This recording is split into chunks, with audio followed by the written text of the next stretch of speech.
www.congoconnexiontv.com. Un site nouveau dans un nouveau monde. Contactez-nous au 438 877 4064. Facebook Congo Connexion TV.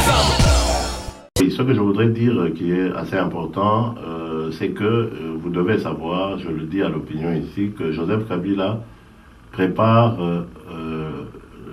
le prolongement en tout cas de 2016. Vous avez vu qu'il a tenté de changer la constitution et toutes les pressions se font, mais maintenant il va raisonner autrement. Donc le forum qu'il a fait tenir, qu'il a appelé concertation, en fait va lui servir. Vous savez que dans ce forum on a recommandé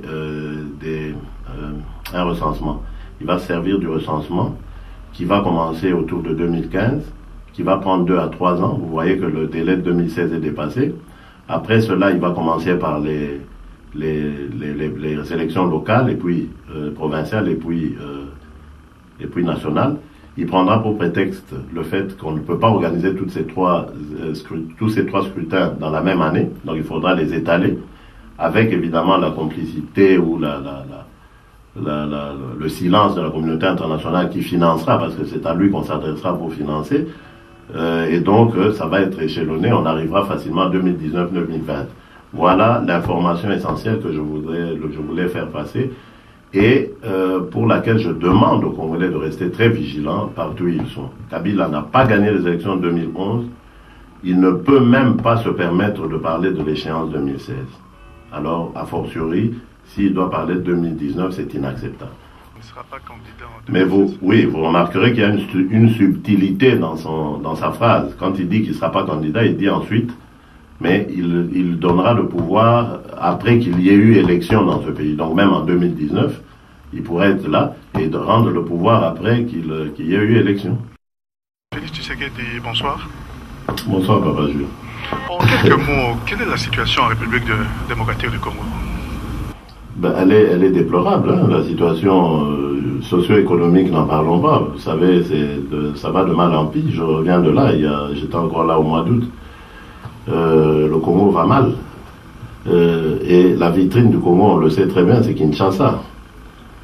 Déjà, Kinshasa, ça va mal. Nous qui avons eu l'occasion d'aller en province, parce que je rappelle encore que je suis un élu de Mbuji-Mayi, donc je sais, j'ai palpé la réalité de ma province d'origine du doigt. Je peux vous dire que la misère est criante. La situation est catastrophique. Et tout le monde sait que c'est à cause de la situation politique. Vous vous considérez toujours comme un élu de Mbuji-Mayi? Mais oui, pourquoi ça va changer? Jusqu'aux prochaines échéances, c'est comme ça. Les électeurs de Mbuji-Mayi m'ont fait confiance. J'ai été... si pas le mieux élu de la République, en tout cas un des mieux élus de la République. Donc ça reste. Est-ce que vous êtes encore député? Oui, je suis élu de Mbuji-Mayi. Donc député, peut-être pas, parce que pour être député, je crois qu'il faut siéger, ce que je ne fais pas du tout, et que je ne ferai pas tant que l'ordre sera ce qu'il est aujourd'hui, mais élu, je le suis, et je resterai. Mais comme nous avons suivi dans les informations, vous avez été exclu du Parlement. Comment avez-vous vécu Exclu du Parlement? Non, parce que j'y suis jamais entré. J'ai été, comme ils ont appelé, invalidé, ce qui est d'ailleurs totalement erroné, parce que ils n'ont pas ni le pouvoir ni le droit de m'invalider. J'ai été élu par le peuple, c'est le peuple qui peut le faire, pas eux. C'est pour ça que j'ai jamais fait une seule attention, attaché une quelconque importance à ça. C'est pour moi, c'était de la comédie du règlement de compte qui n'a d'ailleurs rien changé, parce que moi j'ai été élu, je sais que je les ai dérangés. C'est quand je suis arrivé à Kinshasa que vous avez remarqué que c'est là qu'ils ont pensé à sortir cette histoire. Comme au même moment il y avait aussi le cas de M. Diomi que l'on cherchait absolument à nuire, à terrasser. Eh ben, ils ont fait d'une pierre deux coups.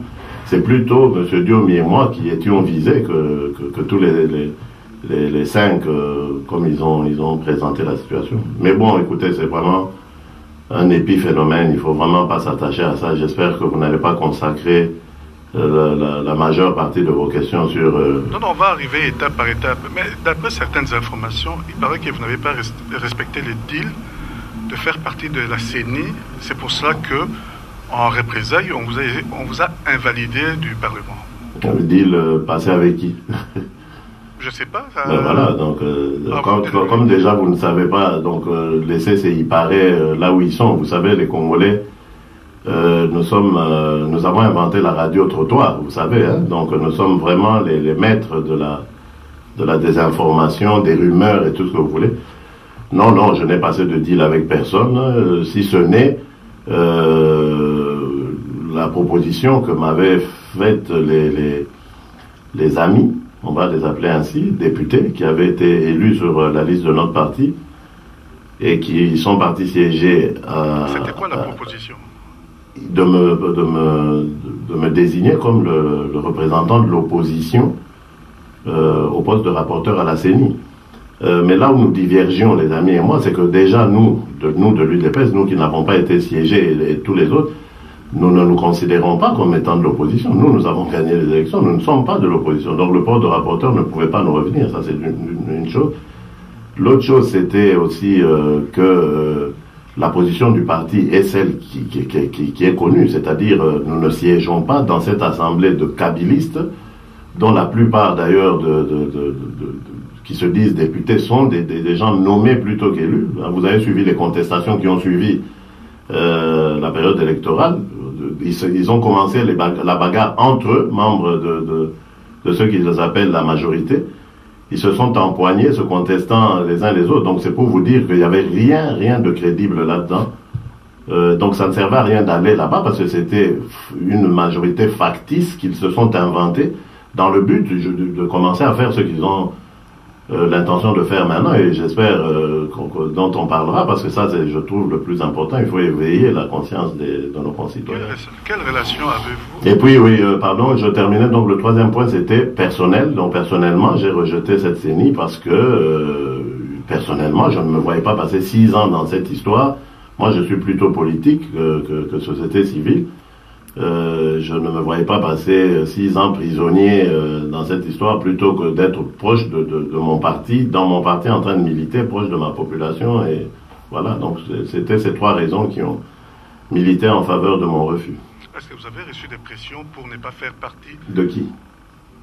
On parlerait de président Tshisekedi. Non, sincèrement, de vous à moi, on n'en a même pas parlé. On n'en a pas parlé. Pourtant, je suis arrivé à Kinshasa, je l'ai salué. Tous les soirs, parce que c'est là que j'allais manger, j'allais dîner le soir, donc chez mes parents, et j'étais là tous les soirs, donc on n'en a jamais parlé. Je vous jure, devant Dieu, je n'ai jamais parlé de ça. Nous n'avons jamais évoqué cette question avec lui. Jamais. Jusqu'au jour où j'ai fait mon point de presse et où j'avais clarifié ma position dans l'opinion. C'est tout. On n'a jamais parlé de ça avec lui. Quelle relation avez-vous avec les amis de l'UDPS qui sont au Parlement? Les plus normales possibles, je dirais simples possibles. C'est des relations simples. Vous n'avez pas rompu les ponts? Non, je n'ai pas rompu les ponts, pas parce que je les soutiens dans ce qu'ils ont fait, non, sûrement pas. Mais parce que, je vais peut-être étonner les gens, je ne considère pas ce qu'ils ont fait comme une trahison. Moi, je considère ça comme un acte d'indiscipline qui mériterait sanction, bien entendu. Mais ce n'est pas une trahison, parce que je crois que, et j'ai toujours été le premier à le dire au sein du parti, j'ai beaucoup regretté cette occasion que nous avons manquée. Je crois qu'on aurait pu gérer cette situation autrement. Malheureusement, elle s'est terminée comme elle s'est terminée, et je vous le dis parce que je suis très bien placé dans tous les déplacements où je vais, dans tous les contacts que je prends ici à l'extérieur. La première des choses qui revient, pourtant on est presque à 2 ans après les élections, c'est ce procès d'intention qu'on nous fait toujours de dire « ouais, mais pourquoi vous avez refusé à vos députés de siéger ?» et tout ça. Donc je commence toujours par leur dire « écoutez, moi je suis aussi député comme eux, donc si j'ai choisi ça, c'est pas par plaisir. Je l'ai fait parce qu'il y avait des raisons et je les ai évoquées ici. Mais je crois qu'au niveau, mais ça je leur dis pas, je vous le dis ici, au niveau du parti, nous aurions pu gérer ça autrement. Donc c'est une cuisine interne. Nous n'aurions pas dû la mettre sur la place publique, laver nos linges sales comme on l'a fait. Ça nous a fait beaucoup de tort au niveau de l'image.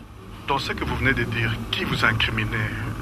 Monsieur président? Non, le président, vous savez, le président a beaucoup de choses à faire. Je crois que c'était notre devoir à nous, ses accompagnateurs, ses cadres, les membres de son parti, c'était à nous d'être sages, suffisamment sages, pour nous réunir entre nous et lui amener le résultat de nos cogitations. Donc, c'était à nous de le faire. C'est pas à lui, toujours, à lui.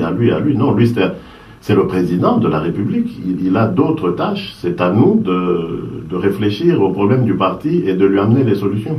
Si moi, je devais décoder votre message, ça veut dire qu'il y a eu au sein de l'entourage des gens qui ont influencé cette décision? Bon, il y a eu beaucoup de choses, je veux pas... Vous savez, moi je n'aime pas parler des problèmes de mon parti sur la place publique. Je dis ce que j'ai à dire, ça s'arrête là. Il y a eu des choses qui m'ont déplu, c'est pour ça que je vous dis que je refuse de considérer ces amis comme des traîtres au parti.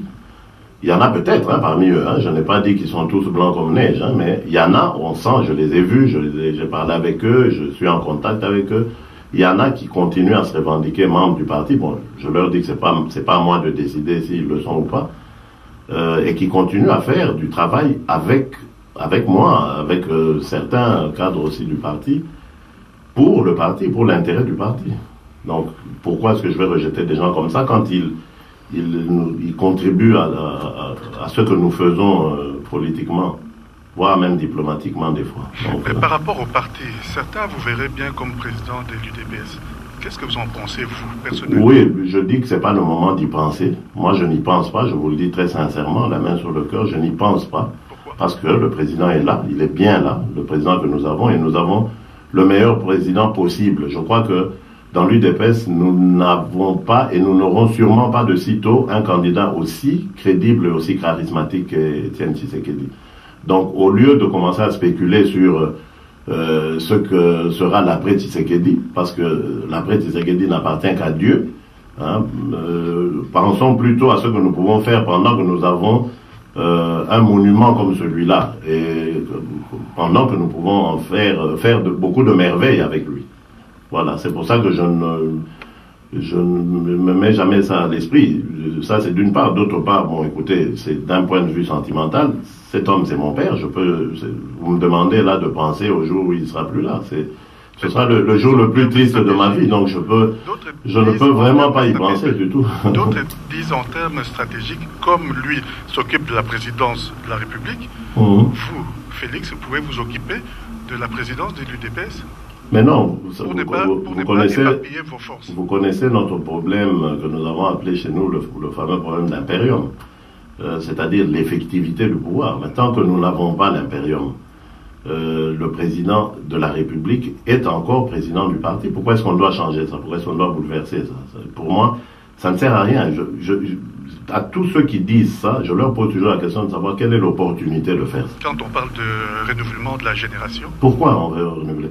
Nous avons un président, je vous dis, Papa Jules, moi j'étais au Congo, j'ai participé à la campagne électorale, à la pré-campagne même, parce que j'ai accompagné le président lorsqu'il a fait son déplacement au Katanga, que l'on donnait comme le bastion de Kabila. Nous avons fait un raz de marée. Et vous savez, dans l'assistance qu'il y avait là, dans la foule, la majorité, je donnerais, la moyenne d'âge était de 18-20 ans.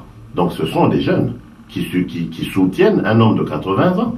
Alors pourquoi est-ce que vous voulez qu'on ramène des jeunes inconnus, inexpérimentés peut-être, qui vont peut-être amener des problèmes? Vous êtes inexpérimenté. Moi je ne suis pas aussi connu qu'Étienne Tshisekedi, ça c'est clair. Ça je le dis, oui, effectivement. Je ne suis pas, je vais paraphraser le Christ, je ne suis même pas capable de dénouer les fils ça fait combien de temps que vous êtes dans la politique de ces chaussures? Comment? Ça fait combien les lacets de ces chaussures. Ça fait combien de temps que vous êtes dans Oui, moi ça fait longtemps, ça fait 20 ans maintenant. 20 ans. Donc vous ne vous sentez pas capable d'être président de l'UDPS? Mais écoutez, je serai capable d'être le président de l'UDPS le jour où les membres de l'UDPS me mettront à cette place-là. Or, pour le moment, non seulement je n'en vois pas l'utilité, mais en plus, il n'y a pas d'opportunité à le faire. Mais le jour où on me portera, et encore faudrait-il que je sois candidat, ben là, oui, j'aurai le devoir d'être capable. Mais pour moi, je vous le dis, ça ne me traverse pas l'esprit du tout, du tout. www.congoconnexiontv.com. Un site nouveau dans un nouveau monde. Contactez-nous au 438 877 4064. Facebook Congo Connexion TV.